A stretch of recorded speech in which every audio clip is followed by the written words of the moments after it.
Queen Kali stood before the full-length mirror in her chambers, watching her lady's maid adjust the ivory silk of her nightgown. The fabric whispered against her skin like a ghost, appropriate since that's what she felt like most days. A ghost in her own marriage. "You look beautiful, Your Majesty," the maid said softly. "Tonight will be different. I can feel it." Kali's reflection stared back at her with eyes that had learned not to hope over the last 7 years. 7 years of walking to her husband's chambers once a month, with her heart fluttering like a caged bird, only to return at dawn with that same heart a little more bruised. "Yes, perhaps it will," she murmured, forcing a smile on her face. What else could she say? That she'd stopped believing in different somewhere around the 3rd year of her marriage.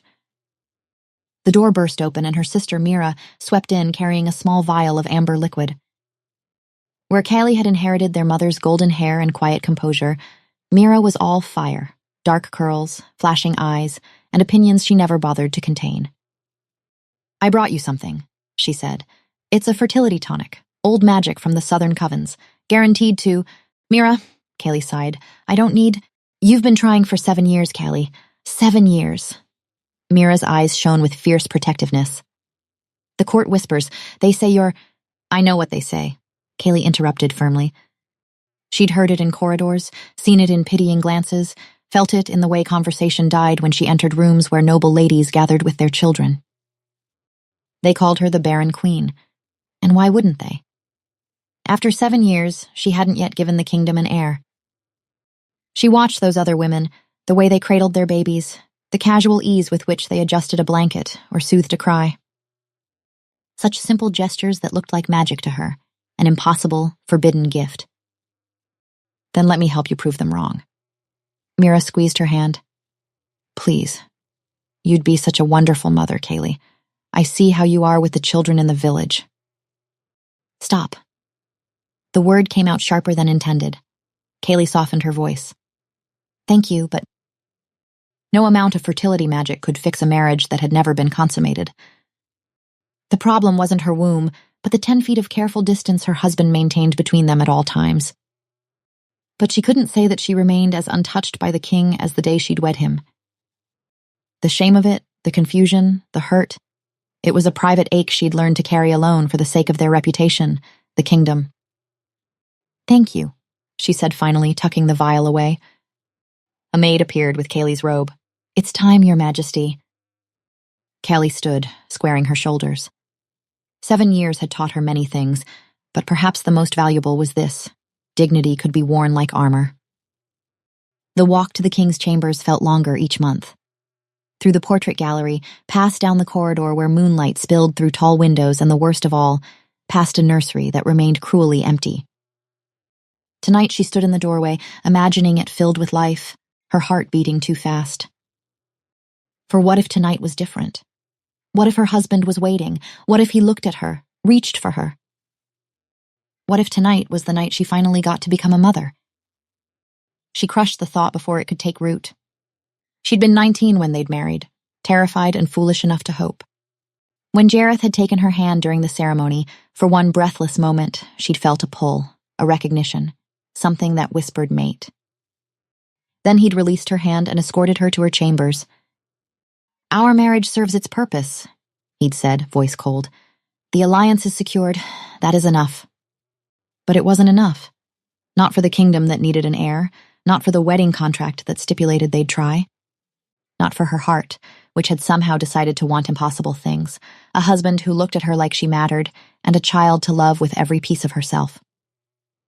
And so as per the marriage agreement, once a month, she would come to his chambers, so they would try. Except they never did. Kali reached the king's chambers and paused, her palm pressed flat against the heavy oak door.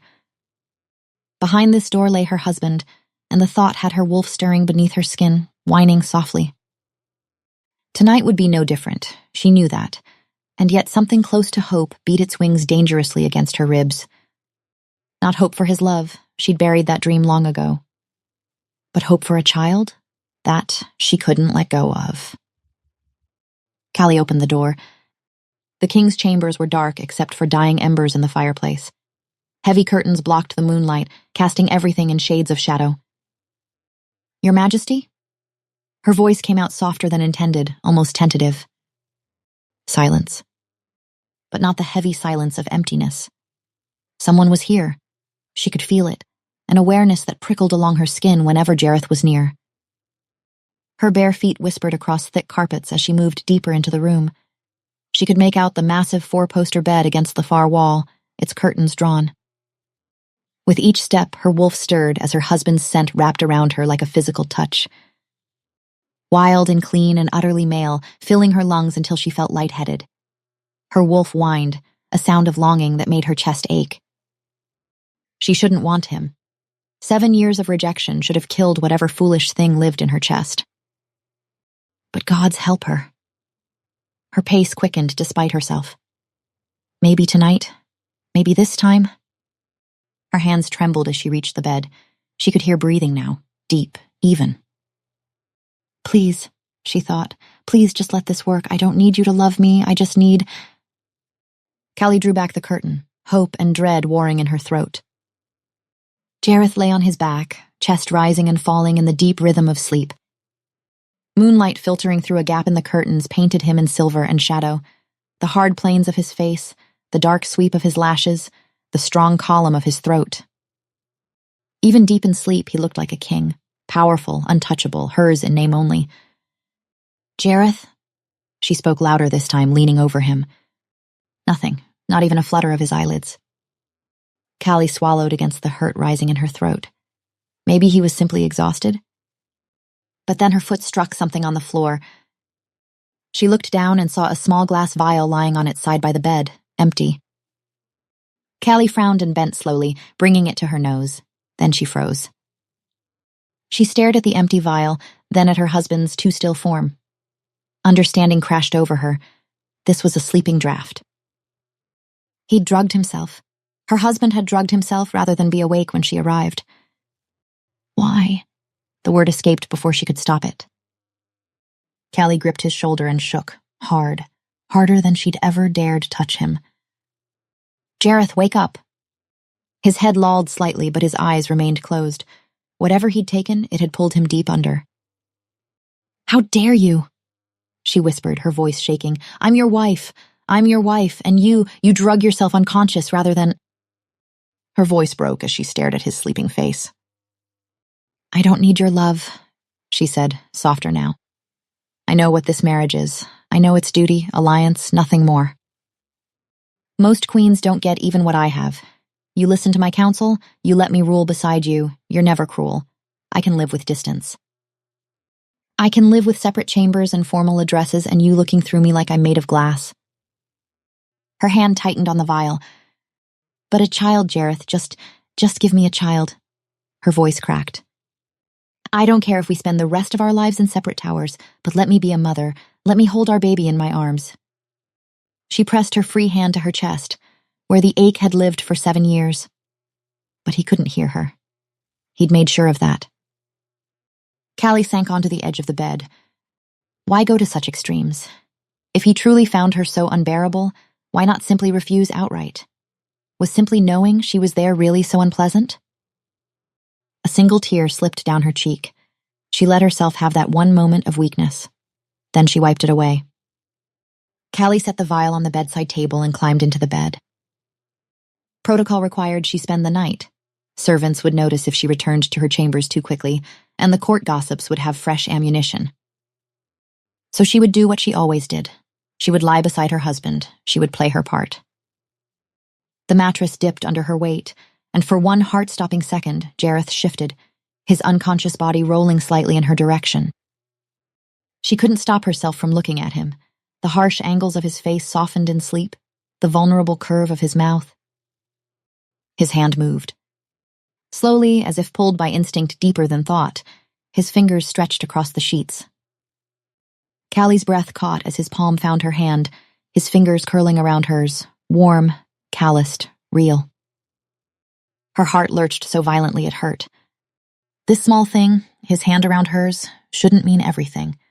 It shouldn't make her want to weep with relief and joy. And yet it did. This was what she'd been reduced to. A queen so starved for her husband's touch that his unconscious hand finding hers in the dark felt like a gift. It wasn't one. Callie pulled her hand free and turned away, curling on her side. Her husband was never cruel, never dismissive.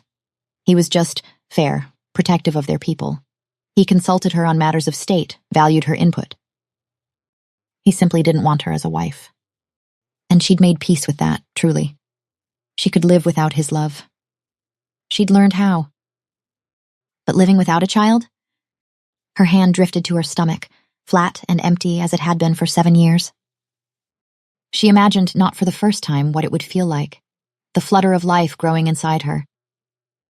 Tiny fingers curling around hers with trust and need and love so simple it didn't require distance or careful protocols. Tomorrow she would wake and perform her duties with grace and dignity. But tonight she let herself mourn, not for the marriage she'd never have, but for the children she might never hold, for all that love trapped inside her with nowhere to go. And beside her, Jareth slept on, drugged into oblivion, his hand still reaching across the empty space where hers had been. Chapter 2. The ballroom glittered with candlelight and jewels, filled with music and laughter as Callie sat at the high table, spine straight, smile fixed. Below, her husband was twirling Princess Lorelei of the Western Isles through a waltz with effortless grace. Had been for the past 15 minutes, in fact. And while this was political courtesy, Jareth had never once asked his own wife to dance. Not just tonight, ever. He would dance with visiting dignitaries, with noblewomen whose favor mattered politically. But never with Callie. So while she watched them turn and spin, her husband's hand at the princess's waist, something ugly twisted in her chest. "Isn't Princess Lorelei lovely?" someone whispered to her right. Callie's spine stiffened. "Well, she's certainly fertile," another voice responded. "Perhaps His Majesty is considering—" "After 7 years with no heir?" a duchess said. "Can you blame him?" Callie's fingers trembled, reaching for her wineglass. On the dance floor, Jareth bowed to Princess Lorelei, who curtsied with a dazzling smile. For a moment, Callie thought, hoped, he might return to the high table. His chair beside her had sat empty for an hour now. Instead, Lady Melisande appeared at his elbow and Jareth nodded with that same courteous distance. "Your Majesty," a voice said. A man bowed before her, tall, fair-haired, with warm brown eyes and a kind smile.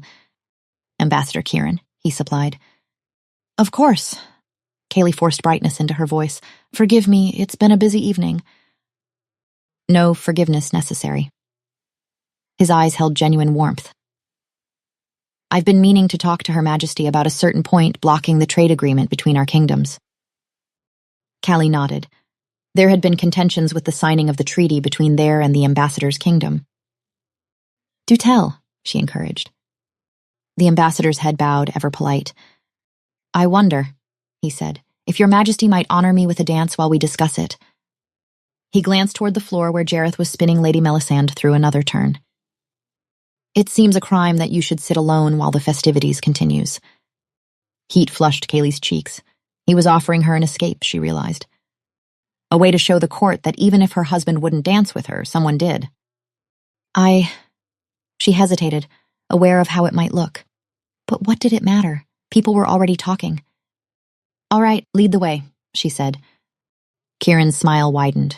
She was aware of eyes following them as he led her to the dance floor. But Kieran's hand was steady at her back, and she hadn't danced in so long. "Her Majesty is very graceful," Kieran said as they turned. "Her Majesty is well aware," Callie replied. Kind of him to ask her to dance, but she didn't need his pity in the form of excessive flattery. Beside, something in the air changed. The temperature, the light, the weight of it all. It was subtle at first, a prickle at the base of her neck, the unmistakable sensation of being seen, watched. Her next inhale caught halfway in her throat. Jareth. Across the hall, amidst a sea of silks and gold, his gaze locked on hers. She raised her chin slightly, held his gaze for a deliberate beat longer than necessary. "Yes," her look said. "Some people don't find it so horrible being near me. Surprised?" Then Kieran spun her away, and the connection broke. But she still felt him. Jareth's gaze burning between her shoulder blades, scorching hot, unrelenting. I'm sorry for what they say, Kieran observed quietly. All those whispers about you. Callie's pulse jumped. The air was thicker now, laced with tension, with Jareth's scent. It was making it hard for her to focus. Whispers, she said, raising a brow. It's not a queen's place to worry about whispers. Chastised, the ambassador bowed his head. Forgive me, Your Highness. He stopped, softened his tone. I just can't bear hearing someone who's been as helpful and attentive to my people's needs in our negotiations be the subject of such baseless cruelty. Callie gave him a brief smile, acknowledging the apology. At the end of the floor, Jareth had stopped dancing, something focused now in the way he was watching them. I'm most grateful, Kieran said against her ear, for Her Majesty's kindness and diligence. Callie's head snapped back towards his. My diligence, Ambassador, she said, stems from the duty I bear to protect my people's best interest. It was no personal favor towards you. To her surprise, the ambassador smiled. Of course, he purred. As they moved through the waltz, Callie became hyper-aware of everything, the whispers spreading through the crowd, the heat of bodies and candles making the room feel stifling. But above all, him, Jareth. Every turn brought him back into view, and each turned Callie's breath shortened. Forgive me for saying so, Your Majesty, Kieran said quietly, but the court is unkind to you. Callie stiffened, though she didn't take her eyes off Jareth. He'd moved closer to the dance floor now, prowling along its edge. I don't know what you mean, she said distractedly. Please, Kieran paused. You seem alone, even in a room full of people. Another turn and Jareth was there again, closer this time. His silver eyes had gone cold, sharper, beautiful. She swallowed hard. Your husband doesn't dance with you often, Kieran insisted. He's busy, she snapped. Jareth's nostrils flared slightly, and his eyes, gods, his eyes had darkened to steel. Ambassador, Callie began, thinking of interrupting their dance. Do you know what I think? He pulled her infinitesimally closer. I think the whispers are wrong. I think the fault lies not with you. His Majesty and I have an arrangement, Callie said stiffly. If you'll excuse... Forgive me. But Kieran didn't sound sorry. It's just that I see a woman wasting away in a marriage that gives her nothing. Ambassador, Callie said carefully, I think we should finish this dance without further inappropriate conversation. Of course. Kieran's smile didn't fade. Though I wonder if you really find it inappropriate, or if perhaps you're just not used to someone speaking honestly to you. But Callie was barely listening. In 7 years, she had never seen Jareth lose control, not once. Now he looked like he was seconds away from shifting in the middle of the ballroom. I think, she said quietly, we should stop. You know, Kieran continued as if she hadn't spoken, there are ways to address your situation, discreetly. Callie's steps faltered. Excuse me? She asked. A woman like you, young, healthy, clearly not the problem. You have options. If your husband cannot or will not give you what you need. The ambassador's thumb traced a small circle at her waist. I have rooms here in the castle, Kieran murmured. No one would need to know. And perhaps in a few months the court would finally have something to celebrate besides gossip. The world seemed to slow. He was offering himself, offering to give her a child.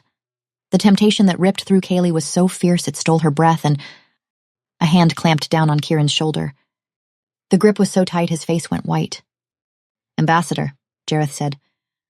His voice was perfectly controlled, perfectly courteous, but his jaw was locked so tight it looked painful, and his eyes, gold, pure gold. The entire ballroom had gone quiet. Even the music had faltered, trailing off into uncertain silence. Your Majesty? She greeted, keeping her face and tone calm. He looked down at her, and for one breathless second their eyes met. This close, she could feel the power thrumming through her husband, could sense the barely leashed strength in the hand gripping Kieran's shoulder. I need a word, Jareth continued, still addressing the ambassador in that terrifyingly controlled voice. Now. Callie's training as queen snapped into place. The Eastern Territories were crucial allies. Making a public scene before they could discuss how to handle this wasn't wise. Your Majesty, she repeated firmly, stepping forward. Perhaps we could— Not now, Kaylee, Jareth said, his eyes snapping to hers. Kaylee's thoughts scattered. Her name. He'd used her name. In 7 years of marriage, he'd called her by her name maybe twice, and never, never in public. She stared at him, at this man who was her husband but looked like a stranger. This wasn't the cold, controlled king she knew. His gaze raked over her, possessive, hungry, wild, and for one impossible moment, the rest of the ballroom ceased to exist. There was only him, looking at her like she belonged to him. The intensity of it stole her breath. Your Majesty, Kieran protested, as Jareth began leading him towards the door. Please, I meant no disrespect. I said move. People were staring now. The music faltered. Conversation died in ripples spreading outward from where Kaylee stood alone in the middle of the dance floor. Then, as soon as they disappeared from view, the whispers started. And Kaylee stood perfectly still, heart racing, skin flushed, unable to process what had just happened. Chapter 3. Kali's chambers had never felt smaller. She paced from the window to the door and back again, her evening gown swishing with each agitated turn. What had just happened? She'd sent 3 different servants with orders to bring word of Jareth, of the ambassador, of anything. The not knowing was torture. The way Jareth had looked at her, in 7 years, she'd never seen him like that. The door burst open. Kaylee? Mira swept in without knocking. Oh my gods, Kaylee, did you see him? Kali turned from the window, stomach sinking. He was practically feral. Mira closed the door behind her. I've never seen anything like it. I don't see why you're so excited. Kaylee pulled her hands free. He caused a scene in front of the entire court. He was jealous, Mira interrupted. Magnificently jealous, which means, oh, Kaylee, you're pregnant. You have to be. Kali stopped mid-stride. Sorry, what? She asked. It all makes sense, Mira exclaimed. Alphas become incredibly possessive when their mate is carrying their child, and just look at the way he practically murdered that poor ambassador. Gods! Kaylee pressed a hand to her forehead. This could cause a diplomatic crisis. But it won't, Mira said confidently. Not once they know you're pregnant. It's perfectly natural for an alpha to be aggressive when his mate is— I'm not pregnant, Kaylee cried out. Of course you are, Mira insisted. Sister, Kaylee's voice was flat, exhausted. I know I'm not, because Jareth and I never spent the night together. Mira stared at her, confused. What do you mean? I saw you leave your rooms. I was there, Kaylee said quietly, but nothing happened. Mira frowned. So you're not pregnant because you didn't— that night, she resumed. Kali nodded. But you have before, right? Mira's eyes searched her face.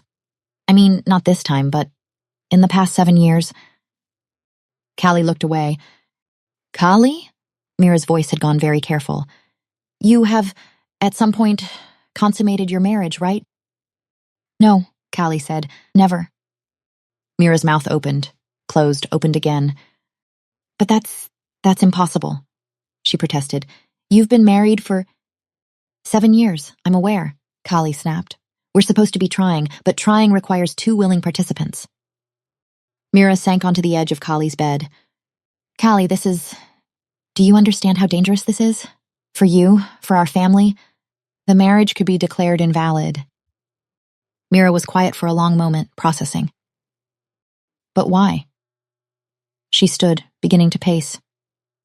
Even if he doesn't particularly like you, I can't believe the king would be so disgusted that he couldn't fulfill his obligations. An heir isn't just about desire, it's about duty, she continued. And Jareth is nothing if not dutiful. He needs an heir as much as you do. She turned to face Kaylee. There has to be a reason he's— A sharp knock at the door made them both jump right as it flew open. Jareth filled the doorway. He looked wrong. His jacket was gone, his shirt partially unlaced, and his chest heaved with harsh breaths. Kelly watched him step into the room, his movements prowling, not the careful, measured steps she watched for 7 years. This was a hunter, a wolf, out he said lowly. Mira's eyes went wide. She glanced at Kaylee. I said out, Jareth growled, making her flinch. Mira, it's fine, Kaylee managed. Go. Jareth's gaze fixed on Kaylee with an intensity that made her skin prickle. She lifted her chin, forcing herself to meet those burning eyes. What happened earlier? She asked. I hope you came to explain yourself. Jareth didn't answer, just kept staring at her, nostrils flaring slightly, scenting. What's wrong? She asked. You're not acting like yourself. Like myself? His laugh was harsh and took another step forward. Yes, she said, holding her ground. You assaulted a foreign ambassador in the middle of a state function. This isn't like you, Jareth. You're... His scent hit her then, and she paused. It was wild, mixed with something that made her wolf whine low in her chest. Do you have any idea what you've done? Her voice was too breathless. The Eastern Territories could take this as an act of aggression. What I've done? Jareth snapped, affronted. He was close enough now that she had to tilt her head back to maintain eye contact. He was propositioning you. He accused, deadly quiet. I heard him, every word he whispered in your ear. Kaylee's breath caught. So what if he was? She forced the words out. I can handle inappropriate advances. Handle it? Jareth sneered. The words came out on a growl, and suddenly he was closing the distance in two powerful strides that had her stumbling backward against the stone wall. I've handled it before, she said. I don't need you to suddenly decide to... His hand slammed against the wall beside her head, and she growled in protest, her wolf responding with aggression. You're saying there's been other... He stopped, jaw working. When he spoke again, his voice was strained. How many? He asked. It doesn't matter, she snapped. Ladies proposition you all the time. I've seen them. That woman at the winter solstice ball practically... I've never been unfaithful, Jareth exclaimed. The words cut through her tirade like a knife. His words, and the wounded look he sent her. Not once, he continued, voice rough. I made vows to you, Kaylee. I've honored them. The fight drained out of her at that, because it was true. She'd watched him for 7 years, watched women throw themselves at him, and he'd always been distant. Just like he was with her. I know, she said, softer now. I know you haven't. Something in his expression cracked. He was hurt, she realized. Then why? He asked. Why were you considering his offer? I wasn't... She stopped because that was a lie. For one desperate moment, she had been. I don't care about that man, she swore. I don't want him. I want a baby. I want to be a mother. That's all I've ever wanted, and I... Kali, Jareth attempted. You have to understand, she cried out. Every month I walk past that empty nursery.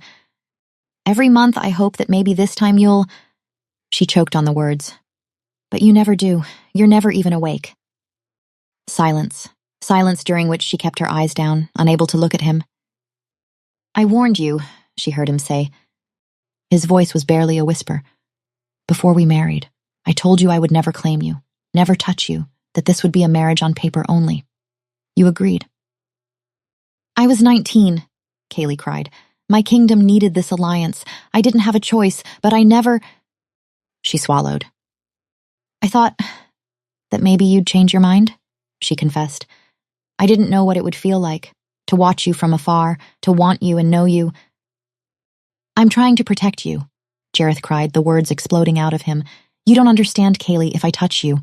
He stopped, breathing hard. One day, he said finally, roughly, soon, I promise you, soon you'll have your child. Her breath caught. Surely she hadn't heard right. What? She asked, grabbing onto his arm. Soon, he repeated, just not yet. Hope, dangerous, painful hope, bloomed in her chest. Do you mean it? She asked. He nodded. Just once. But it was enough. The happiness that flooded through her was so intense it hurt. She reached up without thinking, her hand cupping his cheek, and he froze at the contact, every muscle going rigid. But he didn't pull away. I'm so happy, she whispered, almost shy. For so long I thought you couldn't stand the sight of me. Something in his expression shattered. His eyes closed, and the sound that escaped him was almost pained. She laughed, the sound breathless and joyful. "I'm going to be a mother," she said, barely daring to believe it. His eyes opened, and she saw everything in that gaze, the want, the need, and beneath it, something that looked like agony. But she was too happy to care.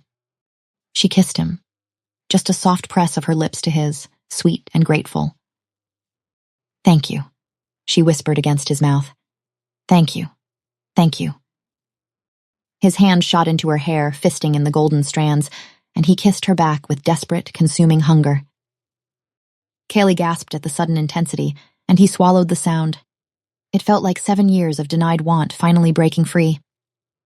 She arched into him with a breathless laugh that turned into a gasp as his mouth left hers to trail down her jaw.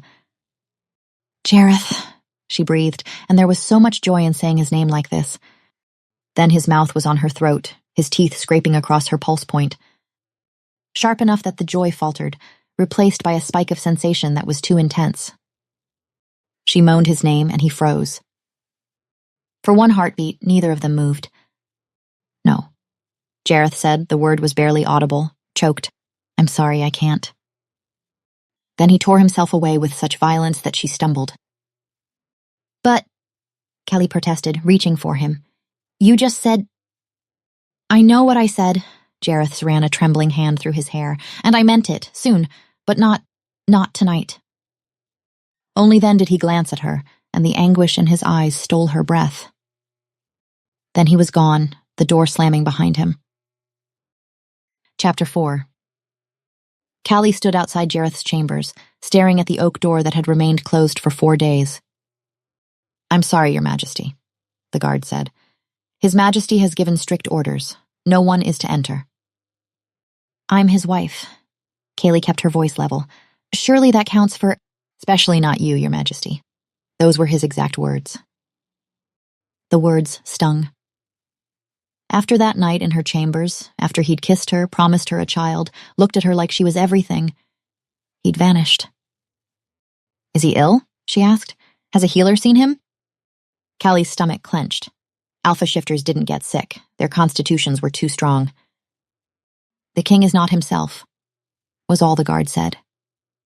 "Perhaps speak with your sister. She's been consulting with the healers." Dread pooled in Kaylee's stomach as she hurried toward Mira's chambers. She found her sister surrounded by vials and herbs, expression troubled. "Mira, tell me what's happening. No one will let me see my husband." Mira set down her pestle. "He's been taking suppressants." "Excuse me?" Callie blinked. "Suppressants, to turn off the edge, the instinct." "I know what suppressants are." Kallie's mind raced. They were used to dampen a wolf's primal urges, but Jareth had always been in perfect control. "He's been taking them for a while," Mira said quietly. "A long while, apparently, and in significant quantities." "How long?" "The head healer said he's been requesting them regularly for years." "And you didn't tell me?" Kaylee's voice rose. "I only just found out. The healers came to me because they were desperate." Anger flared in Kaylee's chest. "How much has he taken? This can't be healthy." "I know. That's why I made him something stronger. A dose that should actually work." Mira pressed a small vial into her hands. "The problem is, no one can get close enough to give it to him. He's barely verbal. Aggressive." Callie stared at the pale blue liquid. "Then how—" You're his wife. His wolf will recognize you." 4 days of him suffering, refusing help because he was too proud or too stubborn. "I'll do it," she said. The guards moved aside as Kaylee approached Jareth's chambers again. "I'm acting on the healer's orders," Callie announced. "Open the door." The first thing that Callie noticed was the heat, the kind that steals air from your lungs and leaves your skin tingling. The second thing was Jareth's scent. It wrapped around her like a pelt and a shroud until her wolf stirred and pressed forward. Her mouth went dry as she stepped forward in the darkness. Jareth stood at the window with his back to her, shirtless, gleaming with sweat. He looked carved from heat and held together by will alone, and the sight of his bare back, the breadth of him, tugged at something in her. "Your Majesty," she murmured. A growl came out of him like thunder trapped in stone. Warning. Threat. Leave. The word wasn't spoken, but she felt it. The hair at her nape lifted. Still, she clenched her fists and stood her ground. Jareth, she insisted. His head tipped, not enough to see her, enough to sense her. She watched the flare of his nostrils, the minute shift of muscle along his spine. I brought medicine, she said, from the healers. She took one step, and then his head snapped, tracking her with a predator's precision, the gold of his gaze a low fire banked behind the silver gone to ash. That look landed on her body like touch. She felt it all the way down her spine. Please, she said, let me help. Silence stretched, taut, humming. He looked wild, he looked hurt. He looked like a man standing between himself and disaster with nothing but his teeth. But when his gaze locked with hers, something human flared within the gold. Recognition, yes, but worse or maybe better. Need. Her lips parted. She drew him in on the inhale and felt the ache answer. I'm not afraid of you, she said. I know you won't hurt me. A laugh snagged and broke on his tongue. His head thunked back against stone, a surrender that would have been arrogance in any other man. On him, it was control, the rawer, harder kind. When he swallowed, she watched his Adam's apple jump like a heartbeat, and small tremor ran through her knees. She steadied herself with a breath that tasted of him. Come on, she told him. Let me help, please.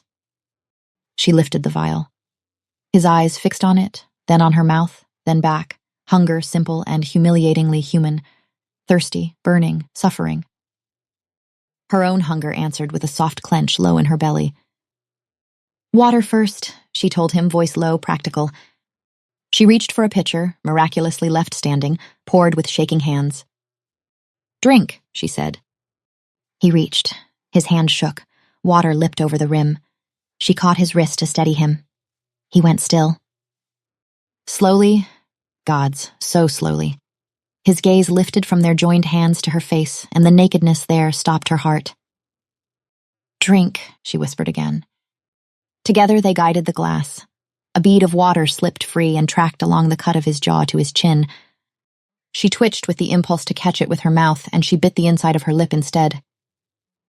He shut his eyes, a shudder ripped through him, and lifted his free hand to cover hers, pressing her palm to his chest like an oath.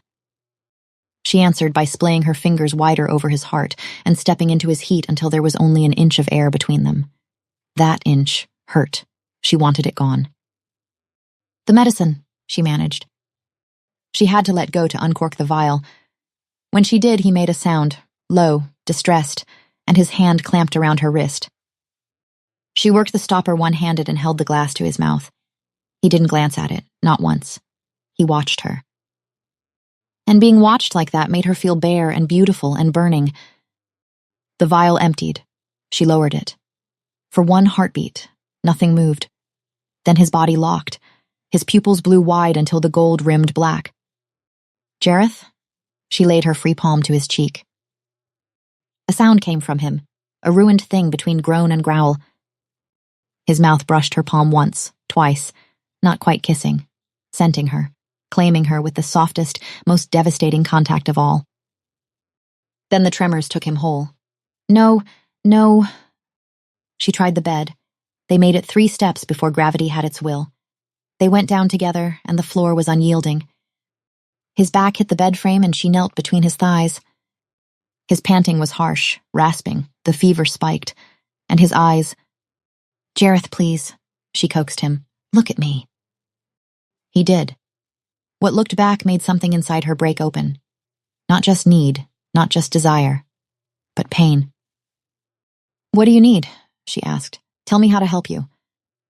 He buried his face in the curve where neck meets shoulder, breathing her like she was air after drowning, and all the tight, clenched places in her body softened because this was what 7 years had starved in her, being needed by him. A growl vibrated against her skin, pain stitched to desire. And she tilted her head farther, bearing more, hips fitting instinctively to the solid heat of him. I'm here, she whispered, fingers in his hair. I'm right here. His mouth found hers with ruinous hunger. His hands were everywhere, mapping the length of her spine, hauling her closer. Teeth scraped, tongue soothed, she arched without meaning to. Yes, she breathed. Yes, I want this. His fingers found the fastenings of her dress, and a thread surrendered with an audible rip. Skin met skin, and the world stopped.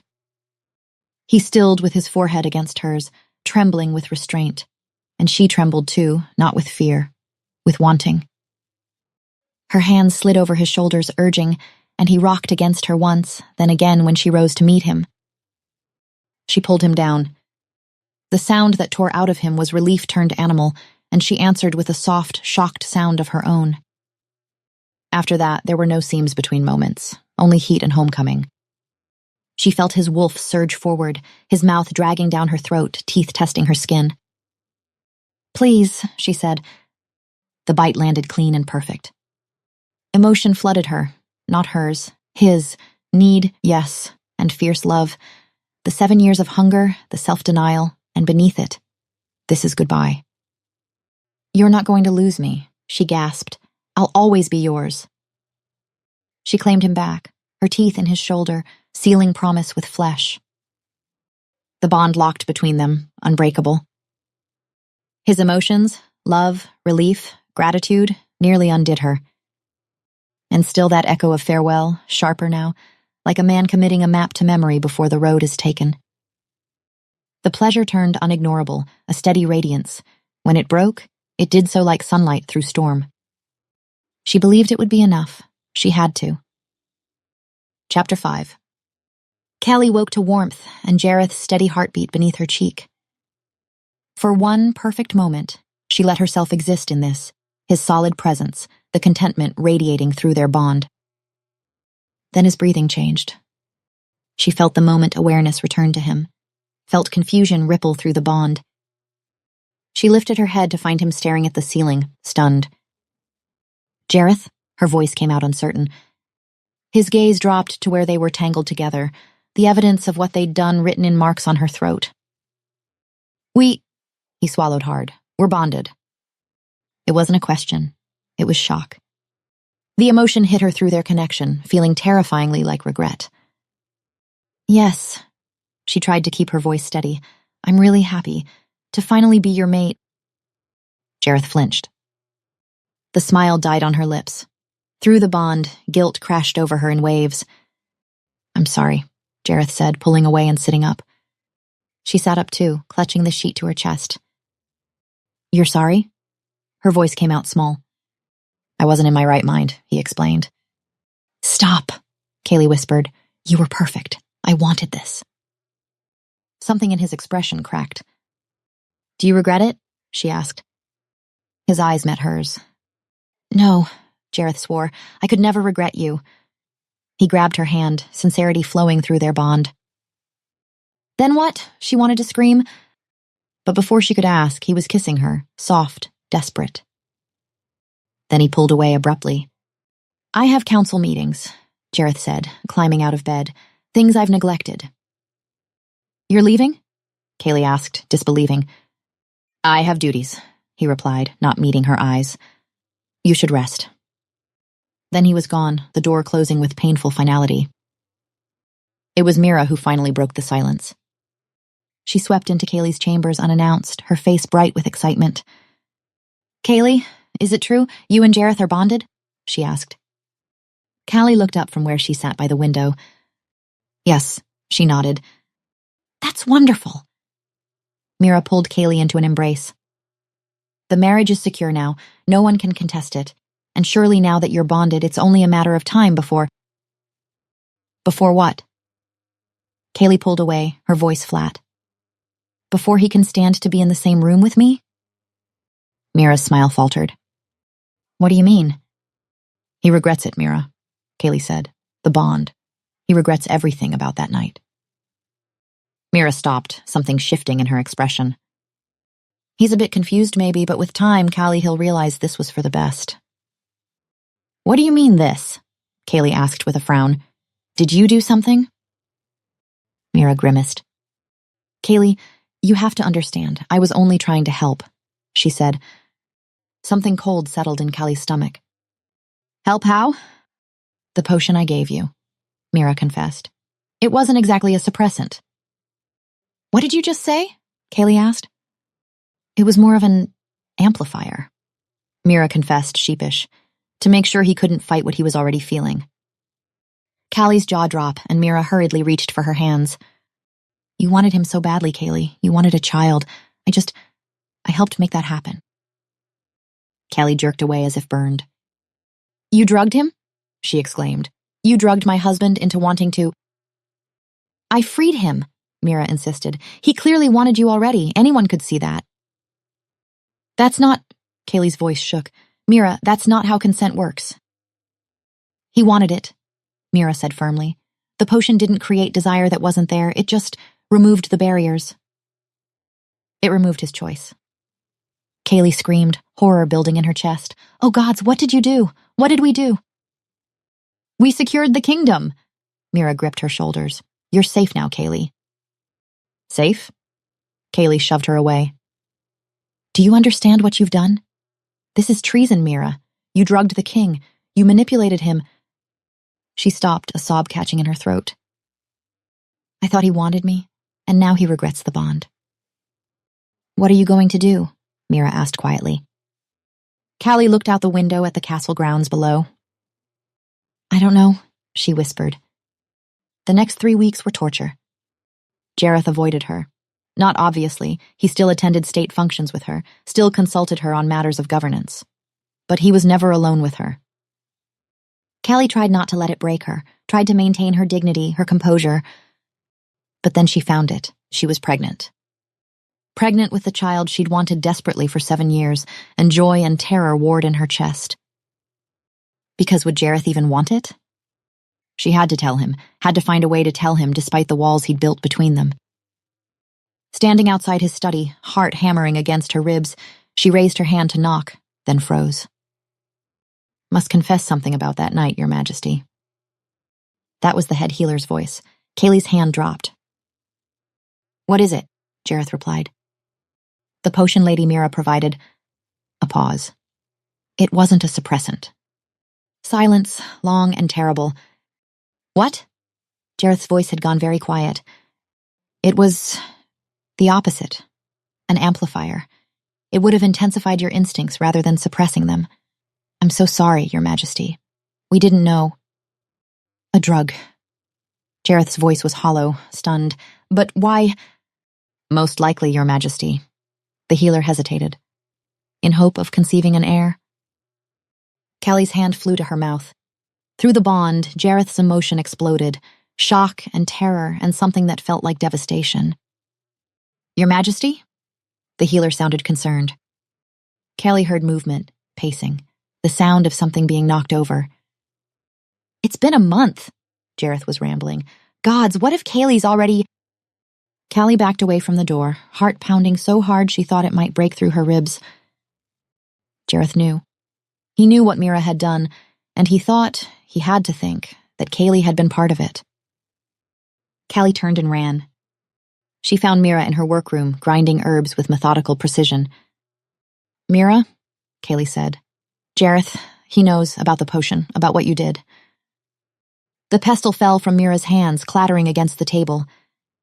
We have to leave, Callie said. Now, before he finds us. Leave? Mira stared at her. Kaylee, you can't. He's your husband. He doesn't want me, Kaylee said. He doesn't want this baby.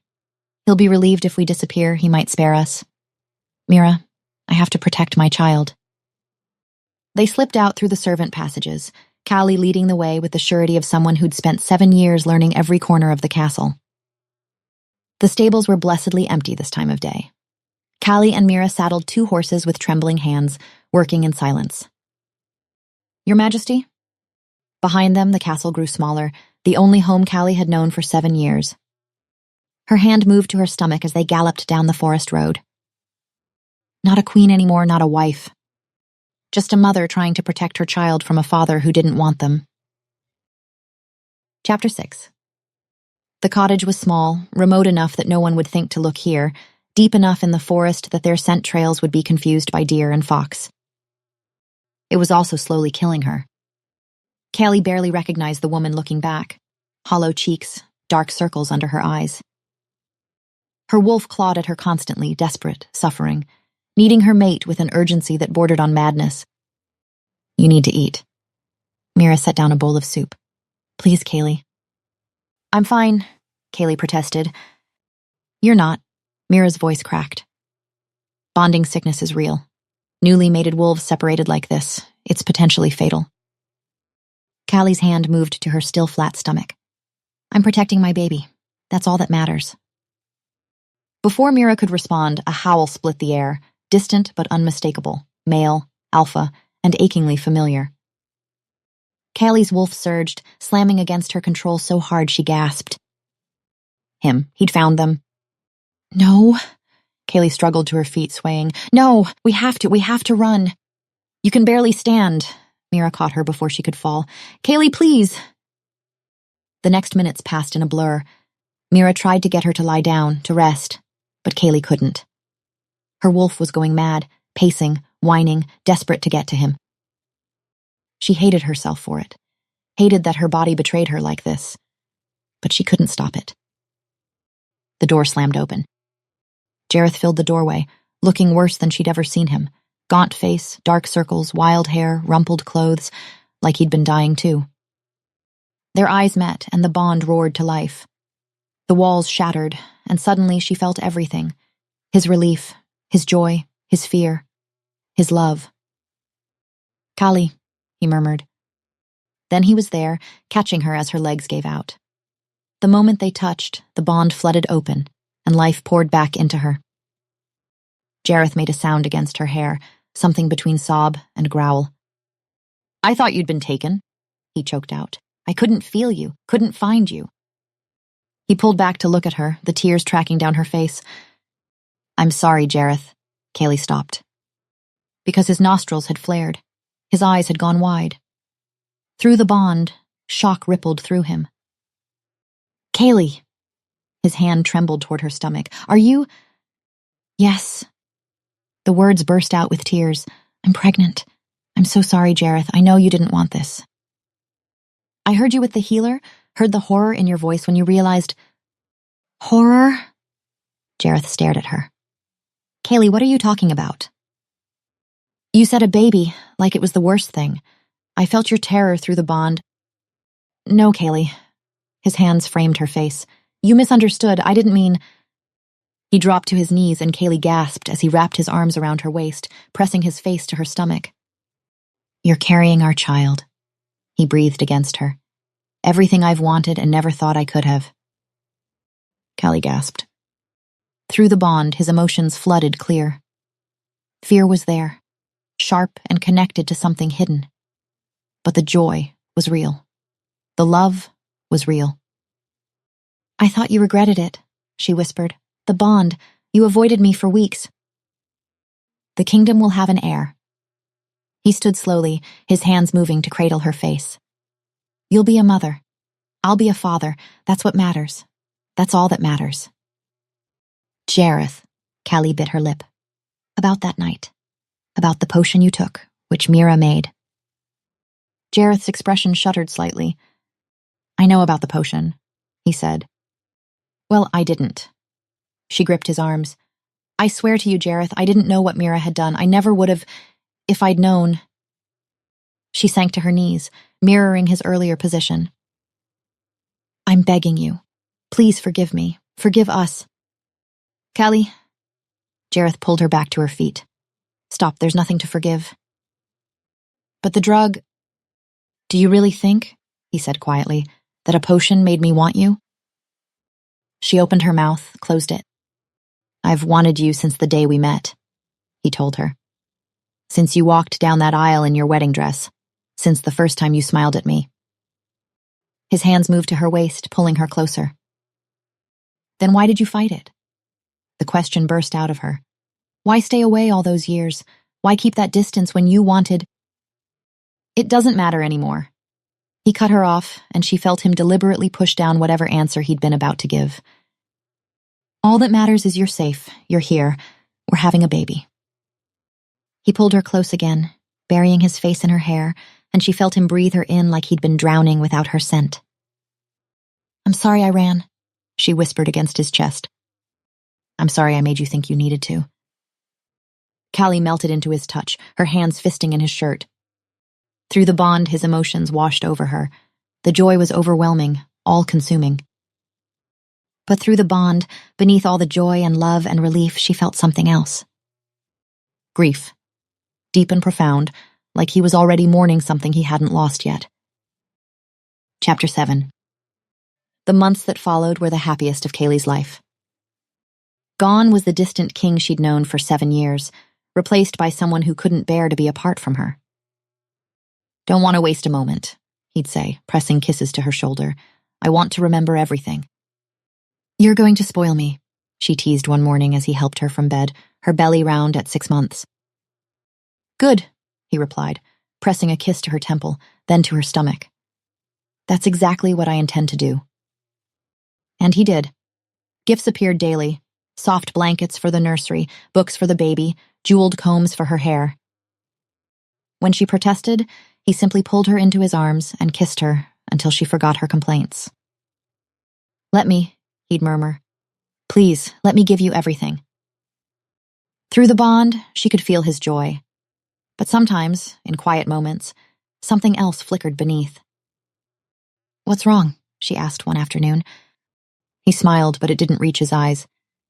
Just thinking how lucky I am.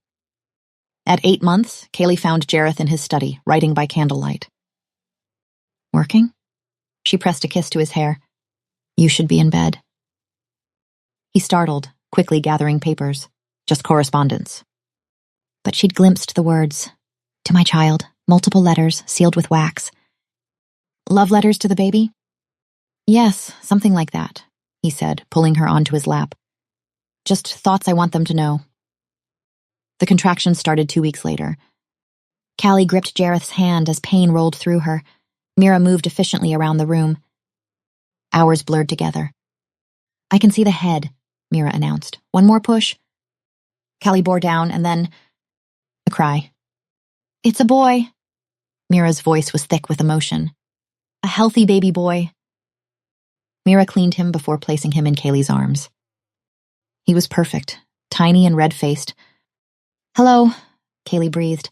I'm your mother. He's beautiful. Jareth's voice was wrecked. His hand reached for their son's tiny fist. The baby gripped his finger, and Jareth made a half-sob. Do you want to hold him? Jareth nodded, and Kaylee transferred their son into his arms. She watched emotions play across his face.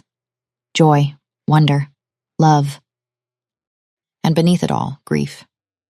He has your eyes, Jareth said through tears. He'll have your courage, Kaylee said softly. He'll have you, Jareth replied. That's all he'll really need.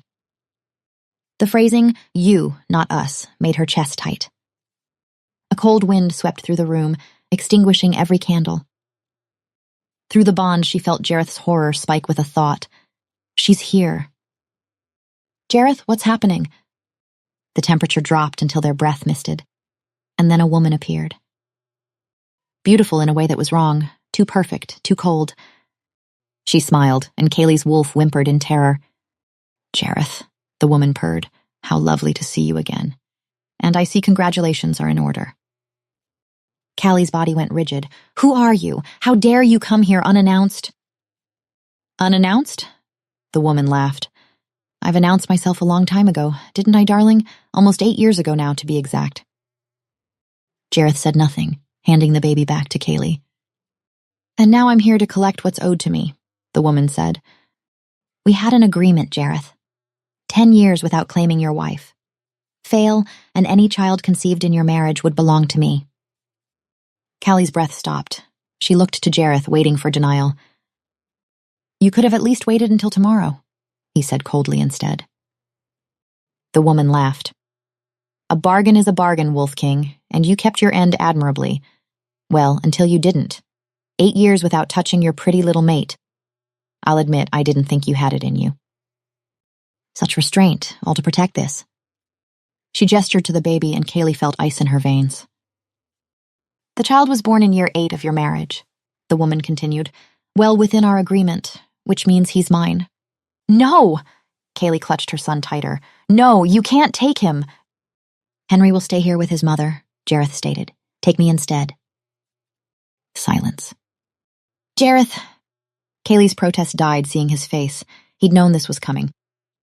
And why, the woman said slowly, would I accept that trade? Because it's what you wanted all along, Jareth said quietly.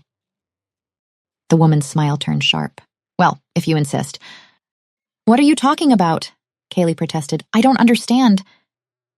Of course you don't, little queen, the woman said. He couldn't tell you. It was part of the deal. It would have been too easy for him should you've known. Known what? Kaylee interrupted. Your husband and I were in love once.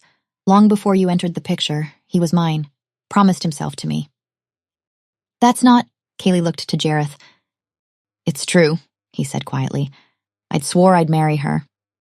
A vow he broke, the woman said bitterly. The moment he laid eyes on you, his fated mate, he took one look at you and suddenly I meant nothing. Years of promises gone in an instant. Well, what was I to do against the powerful magic of fated bonds? The woman continued. Except ask my beloved to prove his commitment. If he could hold off claiming his supposed destiny for 10 years, he would be free of the promise he'd made to me. Her eyes turned cold. But if he failed, I believe I'd deserve compensation for him choosing to leave me, didn't I? You wanted him to suffer? Kaylee breathed. I wanted him to regret choosing you, to realize what he'd given up. She looked at Jareth. But you never did you? Even after 7 years of denying yourself even knowing what it would cost? I will always choose her, he said simply. The woman's expression hardened. We'll see. The child is owed to me. That was our bargain. No? Jareth stepped forward. You've won. Take me. Let them go. Jareth, Kaylee's voice broke. I thought you said you would always choose her, the witch snapped. And I do. I choose her happiness, here with her baby. She wants to be a mother. She can live without my love. But not without Henry. Think about it, Jareth continued steadily. I'll finally be yours, the way you always wanted. The woman studied him. You would come willingly to the Fey realm, serve me for eternity, be mine? Yes, in exchange for my mate and child living free, untormented, unharmed. Jareth, no, Kaylee screamed. We'll find another way. There is no other way. Jareth turned to her. This is the only way to save you both. He knelt beside the bed. Listen to me. You're going to be fine. Raise Henry. Rule the kingdom. Live. Callie shook her head. Not without you. Yes, without me? Jareth's thumbs brushed away her tears. You don't need me, Kaylee. You never did. But I love you. She gripped his wrists desperately. We both do. Please. You're my fated mate, he whispered. From the moment I saw you, I knew. I tried to fight it, tried to honor my commitment to her, but I couldn't. His voice roughened. I couldn't stay away from you, so I made a choice, you over everything. Then choose me now, she was sobbing. Choose us. I am, he pressed his forehead to hers. Through the bond, his love flooded her, overwhelming and absolute. And beneath it, his certainty that this was the only way. I love you, he said fiercely. I have loved every day of these 8 years. Jareth. He kissed her, deep and desperate and achingly tender. Then he pressed a kiss to baby Henry's forehead. Take care of your mother, he whispered. Then he stood, and Callie felt him begin to close their bond. Do we have an agreement? He asked the woman, his voice going cold and formal. She smiled, triumphant and cruel. The child and his mother will live unbothered, unharmed, free to rule and live as they wish. Her smile widened. And you, Jareth, will be mine, for eternity. She extended her hand and Jareth took it. No! Kaylee's voice was raw, broken. They began to fade, Jareth and the woman, dissolving like mist in sunlight. I'll come for you, Kaylee screamed. Do you hear me, Jareth? I'll find you, I swear it. The last thing she felt through the bond before it closed completely was his love. And then he was gone. Epilogue. 3 years later, Callie stood at the nursery window, watching the last rays of sunset paint the sky in shades of amber and rose. Behind her, she could hear Henry's delighted giggles as Mira helped him build towers from wooden blocks. "Mama, look!" Her son's voice, so clear now, so full of life, made her smile. "Big tower!"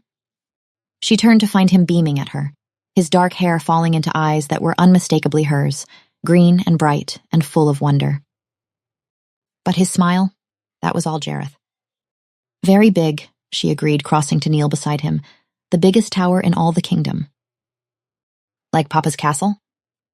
The question didn't hurt anymore. Not the way it had in those first months, when every mention of Jareth had felt like a knife between her ribs.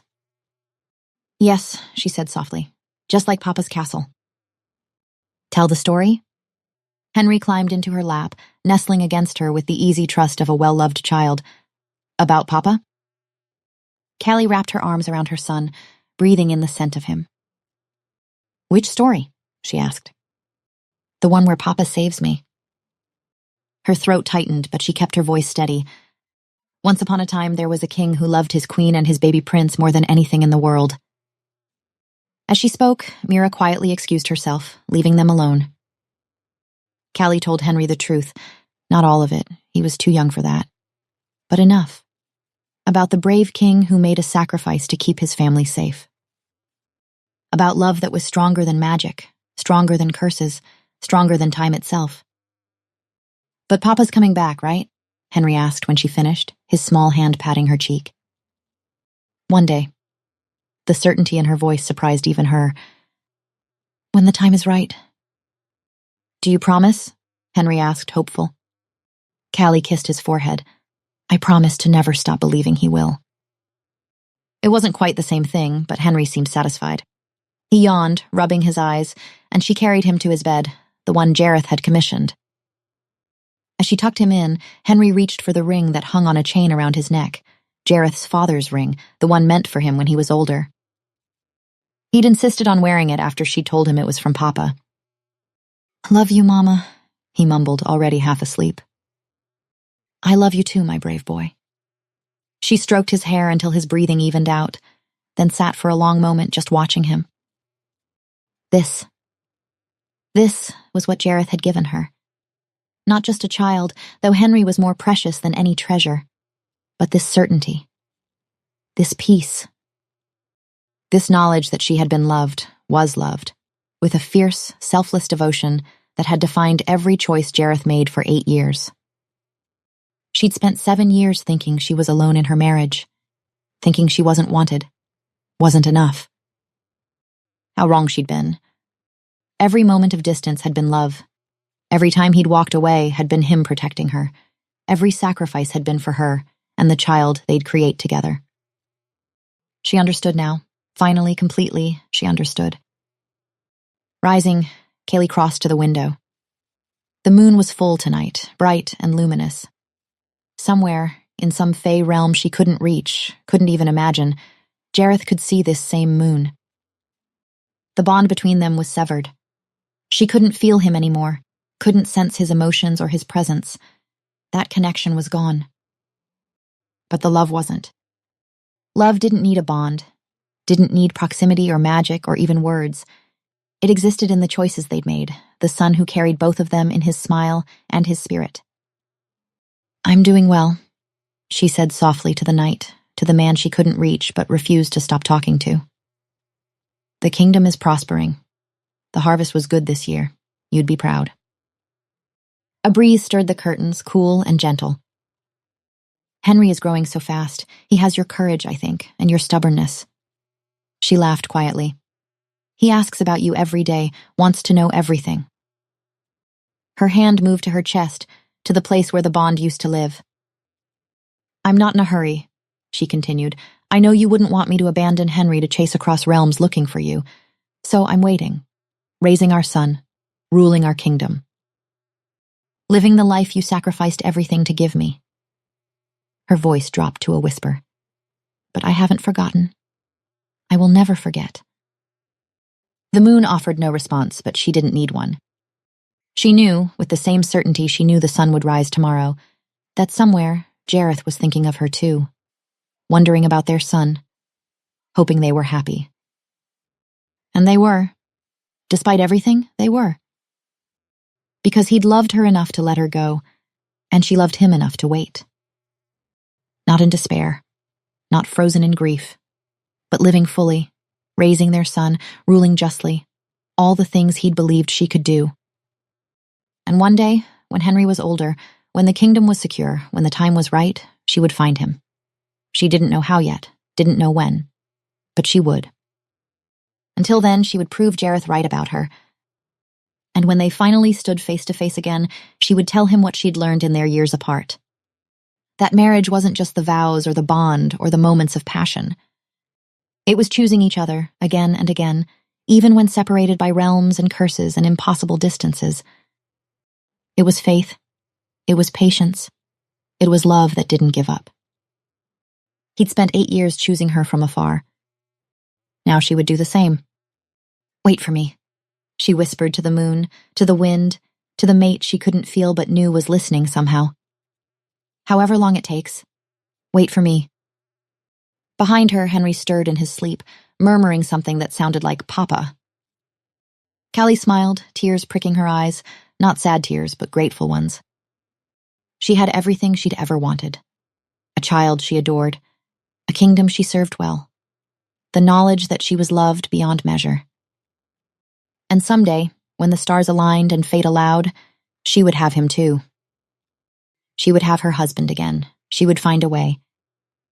But for tonight, this life he'd given her, it was enough. Before you go, if you'd like to explore Adrian's past and discover the truth behind his curse, my brand new exclusive story, The Wishmaker's Curse, is now available on Patreon. Tier 3 members, The Inner Circle, get one exclusive story every month, plus weekly bonus chapters and other special content. But if you don't want to subscribe, that's okay. You can also get The Wishmaker's Curse as a single purchase this time. Your support there truly helps me create longer, deeper stories, the kind I can't always share on YouTube every week. Thank you so much for listening and for being part of this community. You'll find all the links below.